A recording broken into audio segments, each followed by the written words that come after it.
Hi, I'm Akhilara. And I'm Rohan Nahar. Welcome to The Long Take. This week we're talking about Jogi, the new Indian Netflix movie with Diljit Dosanjh and directed by Ali Abbas Zafar of Tanda fame and a lot of Bhai movies I've never seen. It's set during the anti-Sikh violence in 1984 after Indira Gandhi's assassination, but mostly follows the non-political side of it, which is like one man, pretty much. It's partly a heist movie at times, but then turns into a drama basically when I expected it to be more heisty. What do you make of it, Ron? Yeah, I mean, I wasn't obviously expecting much going into it, having seen Tandav Which we discussed on the podcast. Yeah. Yes. I don't know, man. This is basically, it's pretty much exactly what I thought it was going to be. Mm-hmm. Not better, not worse. It's similar to, I don't know. I mean, it's very clearly cutting corners, which I don't appreciate. What kind of corners? Like, in terms of what it wants to say politically, right? It's pretty clear what it wants to say, but the manner in which it says it makes it seem as if it doesn't believe in what it wants to say itself. I feel like you just like summarized Tandav as well in the same sentence. Like that was basically that as well, right? It feels like Ali Abbas Zafar clearly like has woken up like his political stuff like inside him in the last 2-3 years. But he's just simply not equipped, Yeah. like creatively, to tell any of these stories. Like Tanda was like pure garbage, right? Yeah. It was like super ambitious because like it was trying to comment on like that's what is going on, like at least for the last 6-7 years. It's like the conflict between like student politics or whatever, like student activism and actual politics in Delhi has like become to the fore, and he really wanted to like slice through that, but then he had no idea how to do it in Tandav. Yeah. So Tanda was almost, it was over the top ridiculous. It was almost like it was almost camp, you know? Yeah. This one is, Saif Ali Khan's like and Dipal Kapadia's characters there were total like fantasy camp characters. Yeah, this one is, I mean, at least trying to be more grounded. Like it's a more ground level look at political conflict. But then you have like the Kumud Mishra character who is like a mustache twirling villain, and I'm not sure if he needed to be like, you know, a Colonel Hans Landau, for instance. Like those two things don't gel in a movie like this. You're not making a Tarantino movie. You're not winking at the camera. You're not like, you're not reveling in the violence, right? Like Tarantino's approach to violence is very, very different. Here, his approach to violence is, oh look, innocent and women and children are dying, or like people are getting burnt and you're supposed to like cry with them. Like Tarantino doesn't go for that kind of vibe with his violence. It's cartoonish and like exaggerated and blood spurting everywhere. Correct. So, and here is it, I mean, it sums up Ali Abbas Zafar ka, you know, like sensibilities also in a nutshell. This character is, you're trying to do something grounded, but then you invariably find yourself drawn to this exaggerated villainous character because you can't think outside the binary of hero hona chahiye, villain hona chahiye, or ye aise conflict hona chahiye. You know, your just mind is attuned to that kind of storytelling. I don't know if this is like which is why working there's with literally a Bhai. character he even crosses over from those two binaries, right? There's a character who goes from pure villainy to pure good at the end. Like frankly, I was like, I'm not interested in your redemption arc of like of a tertiary character. Character in your story. Like, what is going on? Like I thought this movie it's called Jogi. Why has the movie suddenly become Lali?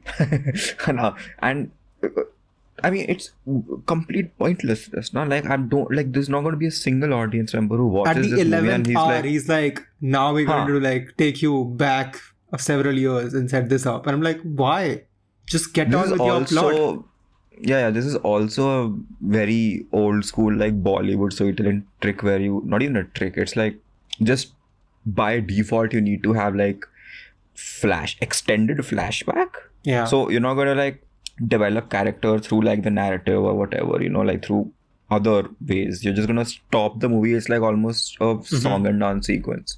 Because I was like, in a way so glad that I was like, the entire movie they're not bothering that he has like a love interest or whatever. Like he's just like a stand-in for people who were there at that time when this happened. But obviously, being a Bollywood movie, at some point they had to introduce some love interest, and obviously it's tragic. It's tragic, you know, like something has to happen to make a person good. You know, which is itself is a very flawed approach. Like Jogi can't be a good person use by of himself. Like even like the female characters. Like I mean, to like now she comes in just to like benefit the journeys of Jogi and Lali, not for like her own agency. That's the thing, right? Like, so you will fridge a character in like at the 2-hour mark and you're not going to even acknowledge what you're doing. Like, I don't think it has crossed his mind that this is not okay. Yeah, and there's apparently a female co-writer, so clearly she was not allowed to speak up, or she's just the same sensibilities as Ali Abbas. Yeah, no, I fully believe that a lot of people who are making these films, like if you look at who's the most obvious example, like Alankrita Srivastava or something. Yeah. So all of this, yes, it's and there's like even more problematic stuff going on in that flashback. Like the movie won't like go like full gory as like just like Tarantino is cartoonish, but then they'll show like full self-harm suicide scene, like the kind of stuff that Netflix cut out from 13 Reasons Why season 1. But then here it's back again. I'm like, wait, is it going to like be a redo again? Like only once they get backlash will they now cut the scene? Like what is it going to take them? No, for a minute I thought that honor killing hone wala hai. Like I thought like that also Lali is going to he kill. Came close to that. Because certainly he thinks like that. Like he's that kind of person, right? He is like तेरा honor चला गया तो इससे शादी कर लो अभी किसी और से. हाँ. So who will take you now? Like यहाँ जा रही है. What's happening with this film? Yeah. But and then try to have the gall to redeem such a character. To redeem him for no reason. Not a single person would be like, "Nee, this character we want something good to happen to." Like you redeem him, and that to like you redeem him through a Deus Ex Machina level incident. And it's not like gradual, right? This movie happens in like 3 days, right? So he goes from like outright villain, someone who's like almost laughing and smirking at the camera, like that's literally what he's doing. Like the first time he visits Tejpal or the Kun Mishra's character, he's like, oh, I know something about like Ravinder, and then that's where it starts, right? And we find out it's not about Ravinder eventually; it's about Jogi. It's about Jogi, and then he turns into like this savior person. I'm like, कितने savior चाहिए तुम्हें एक film में? Jogi enough नहीं है क्या? Oh my god, Jogi by the end was like Jesus basically, right? He was like Jesus, he like the way he's surrounded and the way like the camera pans upward and just like zooms out, and like you have basically made him like a saint at this point. Just like show his dead face against the sky and put a halo around him. Like why is this shot not existing? It should exist. Yeah. He's literally God at this point. He is literally like he has died for our sins. Yeah, exactly. Which makes me think that he's going to return on Sunday or something. I know, right? Like, I'm like, okay, I'm back. Jogi too. But see, what you said earlier about, him being a stand-in for all the people who were actually affected. And in a way, that's what I was expecting this movie to also kind of do. Was take the the Dunkirk or approach or something, just throw you in the middle of this conflict and be like, acha, it's survival, it's pure survival. Now what will you do? And for a minute it's like it feels like that, it feels like, acha, we are in the middle of it. It's very poorly done, of course, it's very poorly told, it looks snuggly, but I get that you're doing your own version of it. But then the first 45 minutes do try to be that, like the first 45 minutes are completely dedicated to being like, this kicks off this incident. Like they're trying to almost like a video game plot, right? It's like we have to achieve that. To achieve that, there's an obstacle. We have to solve that obstacle, and they literally have to go into the lion's den at one point. And there's someone and like that scene is actually quite like harrowing for me. I was like, how are they gonna get away from here, right? Like this can like blow up in their faces any moment. So stuff like that. Like at that point, I was like, oh, this is nice. And then obviously they throw the curveball that not everyone can fit in the truck, so then there has to be a 2-part heist to save people. So I was like, and the first when that blows up in the faces eventually when they leave and that whole checkpoint incident happens, I'm like, how are the heroes going to go get back into the city at all? Like now the villains know they're coming literally. Like now what the movie's going to do, and then it, instead of being like a heist part 2 and being clever, it just like descends into melodrama. Yeah, it descends into melodrama. It becomes like the story of this Sikh are running through like a mosque and running into the streets, and I'm just like, what is going on? Where are the goons to kill them? Like 5 goon hai kya? I don't understand this approach actually, because I don't know. Have you seen that movie called the Paul Greengrass movie, Bloody Sunday? I don't think I have. I think it was his first film, if I'm not wrong. Right. And basically, it was this Bloody Sunday was basically a NRA, the Irish thing, right? Yes. So the NRA kind of was like like a lot of people died, and it was one of those things where it was like similar to Dunkirk, where you didn't have like an audience surrogate. It was just like multiple characters on this one day involved in this brutal. Yeah, and similar to the Jogi in the fact that like that was again like sort of religious tensions as well. Correct. So Protestants and Catholics. Yeah. so it's like the approach is so stark, you know, and I just keep thinking that what makes you take this approach to a story like this when you know that there is no need. Like, it's in India especially, you know, you watch Diljit Dosanjh, like, who is a major star. So half your battle is already won, right? You don't need like the audience is in a way already going to be connected, or at least his fans are going to be connected.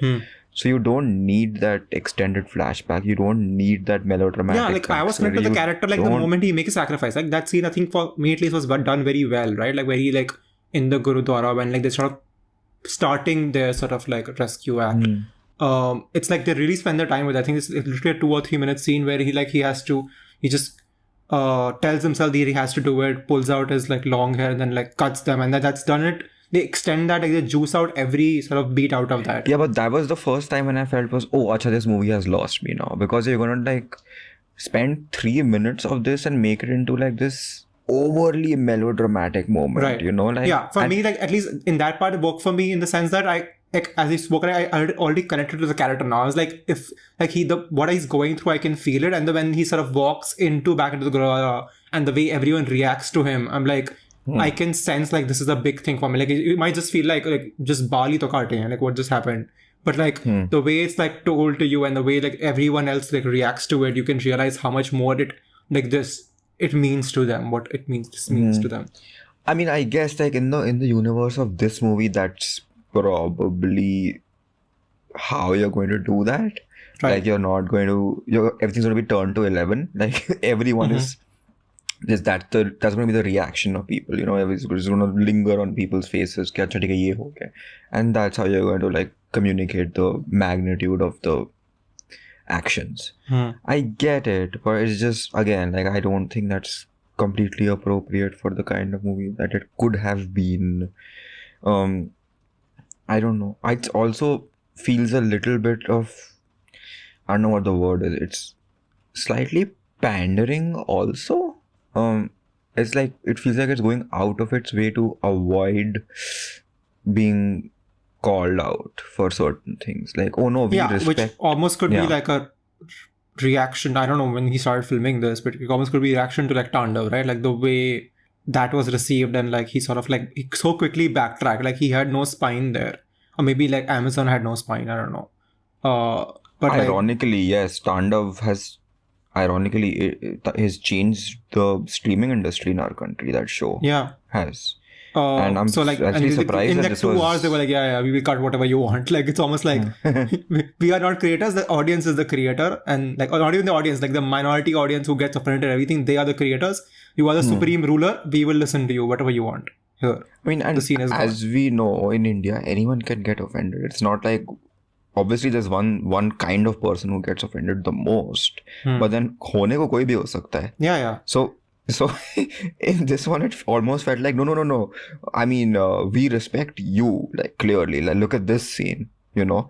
And at no point is the movie, even though the villains are very clearly of a certain religion, the movie isn't being like, oh, अच्छा ठीक है, ये इनका धर्म ये है, you know. Same way how the movie isn't being like, oh, Congress was in charge at this point.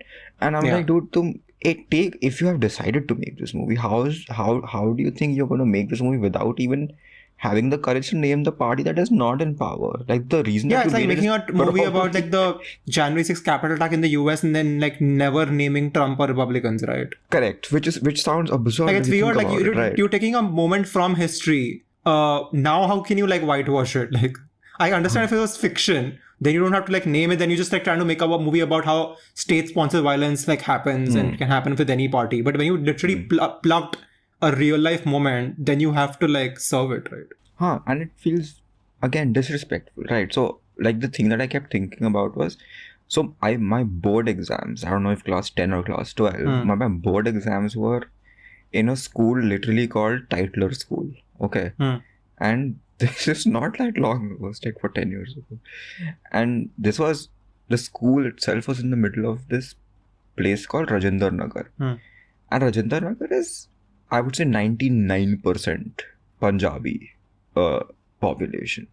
So to have a school in the middle of that colony named after the person who was like probably, it's like naming a school Goebbels in like Berlin or something. Right.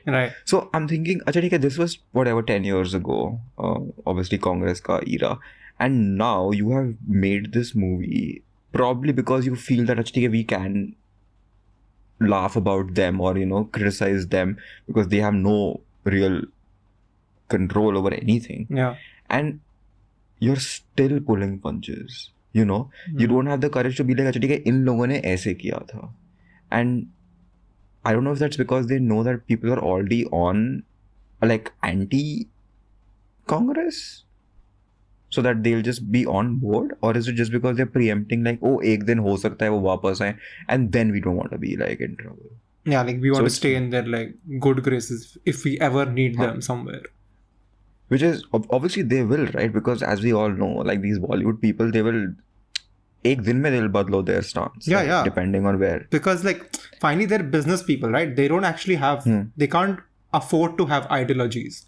Because producers can only care about like, it's my money, like my business making a profit. Like that's what he cares about. Correct. So it makes sense for them to be like, acha, we can't have this on our record, right? Ali Abbas Zafar can't have this on his record 10 years later, 20 years later, 30 years later, that, oh, isne ek baar badi anti-Congress movie banayi thi.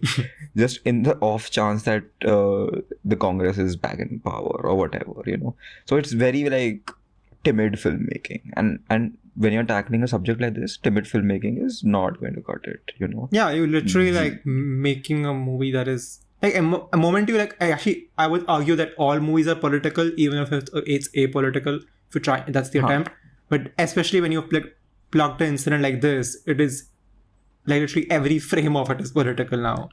Or if you're going to make a movie and focus on, say, just Jogi, right, and his friends, make it like a survival movie only, right? Like make it like an Argo or something. No, the government is not getting involved at any point.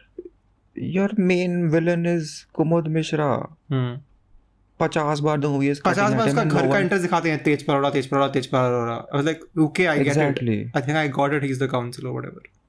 Yeah, but like, who is he answerable to? Who is giving him the instructions?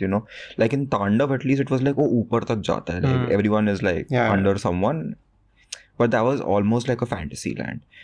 It was actually, right? It was a fake party or whatever. But in this one, you can't have that, right? So once you have established that there is a villainous politician who's pulling the strings, then you have to tell us ki upar kaun hai iske? Who's telling him to do this? Who's telling him? Who's allowing him to do this? Not even telling him at least, right? That because there's no way he has like supreme control over Delhi police. In moments, it feels like there is like he's trying to do that banality of evil thing, right? This politician is playing with his daughter while the violence unfolds, and while he's like giving very, very direct and cruel instructions. Targeted, like the movie also doesn't investigate like why are the police doing the bidding? Like what has happened for them to just blindly follow instruction? Why is like Ravinder Chautala the only policeman who's like, nahi, main nahi karunga. Like just because he's Jogi's friend, like that cannot be the only thing, right? Like that's not. There has to be more. At least one more. At least one more person who's like, nahi sir, kya ho raha hai? Yeah, and if you're not being that specific, if you're not like going like, I'm just trying to explore. Like, if your intention is that to explore why these things happen in the first place through this particular incident, then you have to like paint a broader picture, right? Like if you're trying to like make an allegorical movie, almost like that you can't afford to make. Maybe Ali Abbas Zafar like wants to actually make like a 2002 Gujarat pogrom movie, but obviously in that environment, no one will give him money for that. And if he's trying to make that movie through this movie, then it has to like. I mean, I don't think they're smart enough to do that in the first place. I thought about this. I thought, are the Sardarjis proxy for Muslims right now? And to an extent, I'm guessing yes. Obviously, they are. Because why else would you make this movie? But then again, the subtext of it is too dense and too thorny. And the idea of using one community's suffering to kind of highlight another community's suffering, when you can, if you had the courage, highlight that community's suffering also. And you haven't done that. So that itself it raises too many questions that I'm not sure can be answered easily. Because then who are you disrespecting? Community A or community B? Yeah. Or who are you honoring? I don't think you're honoring either. If you're gonna approach it in this way. Yeah, I mean, I think I was giving them too much credit. I think this movie is basically about this incident, particularly in this community. Like I don't think they're trying to make like a oblique statement about something else. No, you're not. I think they are, because it's so like on the nose, right? Like there's a Sardar ji, there is a Muslim person, and then there is a Hindu person, I don't know. I'm assuming Ravinder Chautala. Yeah, but also is like Indian filmmakers have been trying to depict like religious harmony on like screen like for 80-90 years now, literally, like since, because like that has been I think the heart of like Indian independence in a way, right? Like we were literally separated on the basis of religion. It's almost like religious harmony is going to be at the core of any story we tell, literally, in our country. That's true, but like if a movie like this is being made in 2022, right, then it changes the context of true. everything. Especially when you're like living under a Hindu nationalist government, then it's just like everything you want to, like you have inevitably going to read through that lens. Correct. So if you're going to make a movie about religious harmony circa India in 2022, then it's going to have a different meaning to what it would have. And especially when you've now this movie is coming in a post like Delhi riots like happened again, right? Again, it's just a different community like a couple of years back. So like it's not like it's almost like a history repeating thing. So you can also comment on that as well. Yeah, true. So again, the movie is not smart enough to be like, this can happen again. It's not like that. It's not saying that people are not going to change, right? It's just, very contained about its one story. Particular, story. Which I think is the major fault.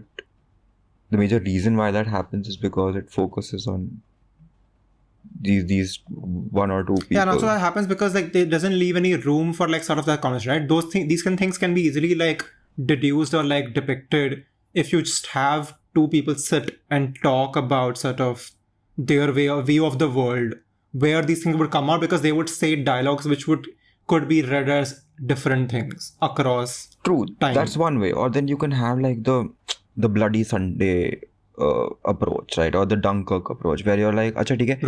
Right. These people are almost faceless. They could be you and I. So you kind of put yourself in that position and be like, oh yeah, this could happen because this has happened with me, or this has happened somewhere around me. It's not necessarily supposed to happen in 1942. Yeah, because then that kind of stories can easily cross cultures as well, right? Which is what a Netflix movie should always aim for. Like, you're literally going to be in 200 countries in day one. So you better make a story that's going to work, not just for Indians, but everyone else, which I'm not sure this one does, because like the moment it literally starts, it throws up a text on the screen, right? Which is fine, like I'm okay with that. But it has to be set the context in a better way, because the first words are Operation Blue Star, and it never explains what Operation Blue Star was. True. It never explains. And what, someone is supposed to just pause the movie at that point and be like, oh, I'm going to Google something about the movie before the movie starts. Like, you can't expect people to go wikiing before the movie starts. It's okay to expect it after to learn more about the incident and everything else. But you literally have thrown a curveball at the beginning and be like, okay, what is this? What is Operation Blue Star, bro? I mean, I would have honestly just, even if your movie is going to be so hyper-specific about this one character, Jogi, and this one particular period in history, you can have the opening, whatever titles or the text be a little more oblique, right? Make that a little more overarching, so that anyone anywhere in the world watching it could understand, oh, this is a story about religious intolerance. The kind of conflict it's depicting, that's universal, right? Like every country has it. It could be along like racial lines, it could be along religious lines as it is here. It could be along like political class lines. Like that has happened every single country in the world. So just like, make it universal. You're making the movie for Netflix, right? Like, I mean, if you didn't know that, then you should have changed it before putting it on Netflix. And it's very simple, right? Minorities are going to be trampled upon. That happens everywhere. Yeah. And that is the core of your story. The core of your story is not this one random character ka tragic backstory, jisme uski love of his life died. I was like, no, dude. Jogi should be like as we said it multiple times now, he should be symbol for like people who like feel like this around the world. But not just it's one like this a case. massive missed opportunity, I feel. But then what are you're signing up for an Ali Abbas Zafar movie? What could you even expect? This is like the Nicole Advani situation. I mean, Nicole Advani stopped making like YRF movies and suddenly was like, मैं D-Day बनाऊंगा, and you were like, no, D-Day is just as bad. Yeah, he's an equal opportunity offender. Yeah, he is. Although, as we've spoken about this, like he will make both sides of movies. He'll make like a movie that will like fully cater to bucks as well. Like, like yes, India's great. Like look at our cops busting in and like capturing he did madmen Batla and House, like man. mobsters. Yeah. Batla, exactly. And he'll also make like the other side of it, and we'll just be like, Nikhil Advani made that. I'm not so sure. Like this is his politics. We did Mumbai Diaries, right, on the podcast, which is again like a show that is about the current situation, and it makes a statement that it wants to make via hospital, which is fine, which it does very well, and probably that's what this movie should have done also, like via a really cool rescue mission that this one random person. I don't even know if it's true, like honestly, but I don't care. I was like, ठीक है, अगर तुम्हारी ये story है तो तुम बताओ. Yeah, but that's what like happens, right? Like after a point, like if you make it well enough and you communicate your tale well enough, people do stop caring. Like Zero Dark 30 kind of stuff, like it's full fiction, like, but like after a point you do not care because it's genuinely thrilling. Yeah, you're like, like I agree Osama should be caught. I'm on your like, side already. Yeah, I'm not on your side of 10 years of like war on terror now, I guess. Like that's called soft power, bro. So now I guess all we have to do is wait and see what kind of outrage happens after this movie. Yeah, because like with Tanda we discuss it after the outrage, and like with Jogi we've arrived pre-outrage because we're recording this before it's gone live. So it'll be very interesting to see what scene they go for. Because we never understand that, right? Because if we had seen Tanda before, we would have just like glossed over that. We would have never like struck off that scene would go away. I watched Tanda before, and I watched it after. Honestly, did not. And I was like, I still couldn't. Even after like all the I completely missed. Like I just like the scene went by, I didn't even notice. I had to read. I was like, कौन सा scene था? कहाँ था? And I'm like, oh, that scene. What? Yeah. So like, clearly, like Jogi में वैसे कुछ होगा. Like some random moment or scene they will like hinge upon. Maybe like some Aurora community, like. You know, and they'll shame me. Like I'll have to hide in embarrassment for like 3 days. They will be like, "How can you like Kumud Mishra? He can't. Auroras are not villains. How dare you?" Like some that nonsense like that level will happen basically, where they latch onto some tiny detail who no one cares about, but that community will make a furore, or not a community. Like 5 log from that community will make 10,000 Twitter accounts to create a furore. And then they'll get that scene cut because as we know, Ali Abbas Zafar will cave to anyone. Ali Abbas Zafar, हाँ मैं खुद काट रहा हूँ, मैं कैंची लेकर जा रहा हूँ.